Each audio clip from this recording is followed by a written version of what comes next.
Baik pemirsa TV yang dimuliakan Allah, selamat menjalankan puasa, selamat beriktikaf. Kalau ada jemaah yang sudah mulai beriktikaf, karena ini sudah termasuk itu kulminanna.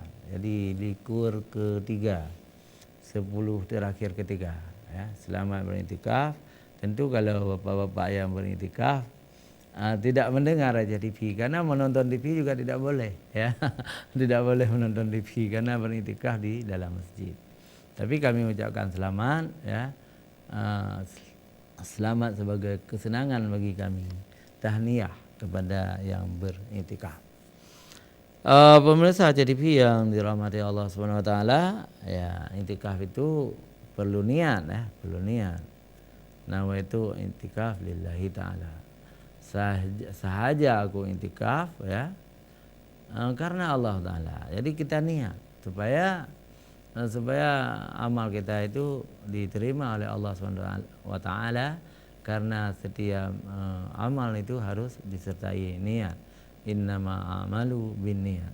Setiap amal pekerjaan itu harus dengan niat. Jadi kita niat beriktikaf. Selama beriktikaf itu betul-betul digunakan waktu itu untuk mengingat Allah, untuk berzikir kepada Allah, untuk belajar, membaca Al-Quran itu dibolehkan, membaca hadis dibolehkan, membaca dan membaca sambil tafakur, sambil merenung, mentadabburkan Al-Quran, mengingat kepada kematian, mengingat kepada siksa kubur, mengingat kepada nikmat kubur, mengingat kepada hari kiamat yang pasti akan terjadi. Jadi itulah, ya, di dalam iktikaf itu yang harus kita lakukan. Baik pemirsa TV yang dirahmati Allah, ya, kami menunggu telepon, menunggu SMS, juga menunggu WA. Silakan saja. Tema kita hari ini tentang iktikaf, Ramadan dan iktikaf. Kami tunggu, ya, sambil kami tunggu SMS, telepon dari antum. Kami ingin menyapa dulu guru-guru kami, ulama-ulama Aceh yang sangat sangat berguna bagi umat, ya. Kita sapa pertama Abu Tumin. Itu Abu Tumin Dang Blahdi. Ini ulama besar, murid dari Maulana Abuya Mudawali Al-Khalidi, ya, Labuhan Haji, ya. Oh iya, betul, Labuhan Haji, ya. Ulama besar lagi, jadi Abu Kutakru, Abu Usman Kutakru. Walaupun beliau jauh tidak mendengar, tidak apa-apa. Kalau nanti ada murid-muridnya yang menyampaikan, ada salam dari Ustaz menjawab aja TV. Kita salam ta'zim, ya, salam ta'zim kepada guru-guru kita. Ada juga Abu Walid Nu, Abu Walid Samalanga, ya, ulama-ulama besar. Ada Abu Daud Zamzami di Aceh Raya. Ada juga Abu Ya Amrawali, ya, di Labuan Haji. Ada Abu Syukri Daud Pango, ada Abu Syukri Daud Lampalu. Jadi ulama-ulama itu adalah kiblat dari umat, punya pengikutnya yang besar. Ada Abu Tubul Kaini, ada Abu Faisal Ali. Jadi semua salam takzim buat Abu Dayah, ya, yang juga selalu memberi ilmu kepada santrinya, kepada muridnya, kepada anak dagang, sehingga Aceh tidak pernah kehilangan ulama, ya. Kalau meninggal ulama-ulama tua, ulama-ulama muda akan tampil mewarisi ilmu dari ulama tua. Inilah cara ulama menghabiskan waktu, menghabiskan umurnya untuk mengajar, memberi ilmu kepada generasi mencetak ulama-ulama baru supaya agama Islam ini tetap kuat di Aceh. Ya. Jadi kita doakan semua ulama-ulama besar kita itu sehat dan panjang umur. Pemirsa Aceh TV yang dirahmati Allah, kita lihat SMS sudah masuk atau belum? Ya. Nampaknya sudah masuk.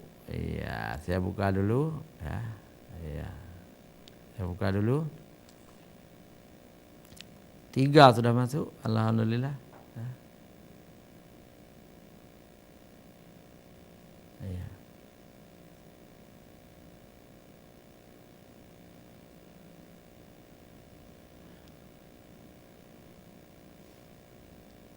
Iya, kemana larinya?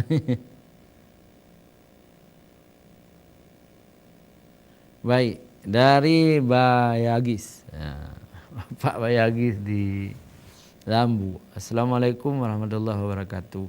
Waalaikumsalam warahmatullahi wabarakatuh. Ustadz, apakah intikaf itu siang hari saja atau sampai malam-malam hari kita intikaf di masjid tersebut? Wassalam Bayagis. Jadi intikaf itu disunatkan siang dan malam, ya. Tapi kalau ada yang misalnya malam tidak berintikaf lagi juga tidak masalah. Tapi kalau siang itu sangat lebih utama, ya. Tidak boleh campur dengan istri, tidak boleh pulang ke rumah, ya. Nah, intikaf di masjid. Atau misalnya istri datang ke masjid pun tidak boleh. Ya, jangan bertemu dengan istri, jangan bertemu bicara masalah bisnis, masalah duniawi dengan rekan-rekan kita. Tetapi kalau orang ingin melanjutkan intikafnya sampai malam hari juga sangat baik juga, ya. Malam hari pun tidak berjima dengan istrinya, tidak pulang ke rumahnya, dia menghabiskan waktu di masjid. Demikian Bapak Bayagis ya, di Lambu. Ya, kita buka lagi, ya. Kita buka lagi. Assalamualaikum Ustaz, dari Zulfikri ya. Assalamualaikum Ustaz, dari Zulfikri di Darussalam.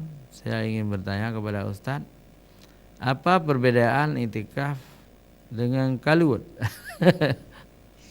Dengan kalut. Jadi Zulfikri banyak perbedaannya kalau intikaf itu di masjid, ya. Tapi kalau kalut itu di Dayah, di bawah bimbingan pimpinan Dayah biasanya. Ini sangat banyak dayah-dayah yang didatangi oleh orang yang kalut. Jadi kalut itu biasanya mengambil tarikat, dan kalut itu kalau intikaf itu 10 hari gitu kan. Kalau kalut itu banyak sampai 40 hari. Mereka sudah mulai kalut 10 hari lagi di bulan Sya'ban tuh. 10 hari lagi masuk Ramadan sudah masuk kalut. Baru mereka keluar di pagi hari raya. Nah, kalut itu lebih menyendiri lagi di dalam kamar sepi, ya. Malah ada yang di dalam gua. Ini juga bagian dari cara-cara ulama untuk menundukkan hati orang-orang yang keras hatinya. Setelah mereka kalut itu, mereka sudah lembut hatinya. Karena selama kalut itu, ya, mereka itu diajarkan untuk muhasabah diri, untuk mengingat kematian, untuk mengingat setelah mati mereka itu kemana. Ya. Jadi gitulah cara-cara ulama menundukkan hati umat yang ingin bertawadu kepada Allah Subhanahu wa taala. Baik pemirsa Aceh TV, kita baca lagi, ya. Tadi ada satu lagi sudah masuk tadi.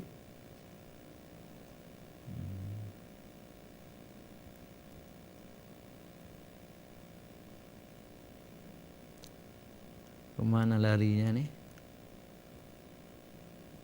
Iya, ini dia. Assalamualaikum warahmatullahi wabarakatuh. Dari Zoya. Dari Zoya. Ustaz, apakah perempuan itu boleh intikaf? Atau perempuan itu harus ada yang mendampinginya? Baik Ibu Zoya, mungkin Ibu ini perempuan ya. Zoya ini perempuan ya. Ibu Zoya, tidak, memang perempuan juga silakan intikaf. Intikaf di masjid. Tidak usah didampingi. Tidak usah didampingi oleh suaminya. Karena di dalam masjid itu kan aman ya. Silakan aja perempuan berintikaf kalau ada izin dari suaminya. Tetapi kalau tidak ada izin dari seorang suami, tidak boleh, perempuan itu tidak boleh intikaf. Kecuali ibu-ibu yang janda, tidak ada yang melarang. Baik pemirsa Aceh TV, sudah 3 SMS yang masuk dan kita sudah jawab semuanya. Kita tunggu lagi baik SMS maupun telepon langsung, silakan. Jadi kita sapa juga teman-teman yang mendengar Aceh TV ini supaya memberi masukan, memberi komentar tentang intikaf ini. Kalau tidak ada lagi, kita ingin menambah ya. Kita ingin menambah membaca Al-Quran di dalam intikaf itu sangat baik. Sangat baik. Bukan hanya membaca, tetapi juga kalau perlu membawa Al-Quran yang sudah diterjemah. Kalau kita tidak mampu berbahasa Arab, kita baca terjemahannya sampai tamat, itu akan memberi perubahan terhadap keimanan kita. Karena kebanyakan umat Islam ini mampu membaca Al-Quran secara baik, tetapi tidak tahu apa yang difirmankan oleh Allah SWT dalam surat-surat itu. Misalnya apa yang difirmankan di dalam surat Al-Baqarah, surat Ali Imran, surat Al-Maidah dan surat-surat lain.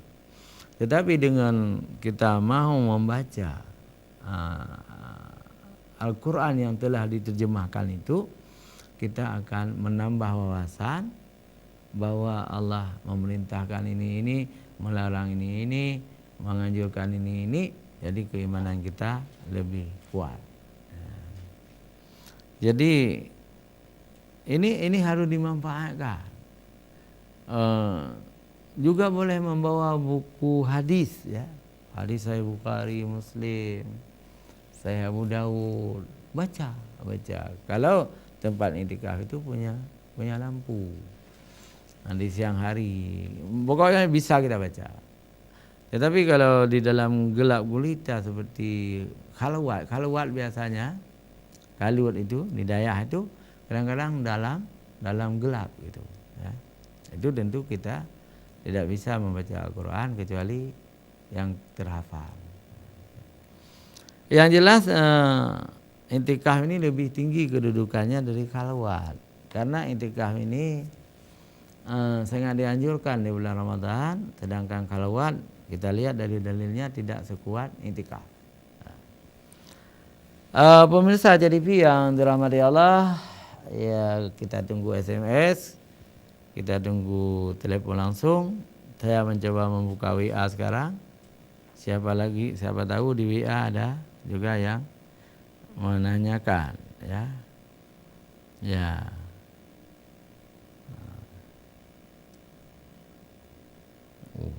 Belum ada ya, belum ada.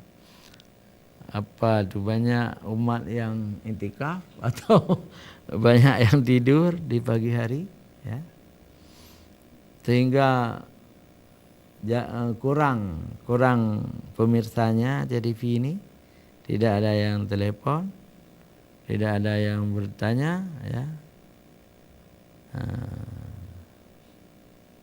Tidak apa-apa. Nah, pemirsa JTV yang dirahmati Allah, ya. Ada sedikit pergeseran nilai di dalam masyarakat Aceh, ya. Masyarakat Aceh modern sekarang meninggalkan masjid, ya, baik siang maupun malam. Mereka lebih banyak ke pasar. Mereka lebih banyak ke pasar untuk membeli sandang dan pangan. Jadi kita lihat mal-mal itu penuh dengan mobil, yang cukup banyak pengunjung mal itu. Kita tanya untuk apa ke mal? Beli baju baru untuk anak-anak, untuk mereka sendiri, untuk istrinya. Satu keluarga datang semua. Yang aneh kadang-kadang berhari-hari tidak jadi di mal itu pergi ke mal lain, tidak jadi di mal lain pergi ke mal lain. Tiap hari satu keluarga, jadi mulai bapak, ibu, anak-anak, kadang-kadang kakek-kakek juga pergi ke mal. Ini sebuah realita. Pergi ke mal untuk belanja pakaian baru, atau pergi ke pasar untuk belanja pangannya, makanan-makanan. Yang anehnya ketika pergi ke masjid itu semua hilang. Cuma kadang-kadang yang pergi ke masjid kakek saja.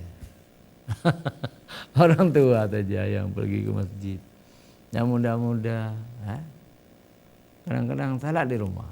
Ini pergeseran nilai. Ini sesuatu yang tidak bagus sebenarnya, ya. Masjid menangis. Kita tidak dengar. Enggak dengar masjid menangis. Tapi masjid menangis itu. Ya Allah, bagaimana hamba ini? Kalau mereka pergi ke saya beribadah, berintikaf, mereka diampuni dosa-dosanya oleh Allah SWT. Tetapi justru mereka meninggalkan saya. Mereka pergi ke pasar, pergi ke mal untuk melihat-lihat hal yang dilarang oleh Allah.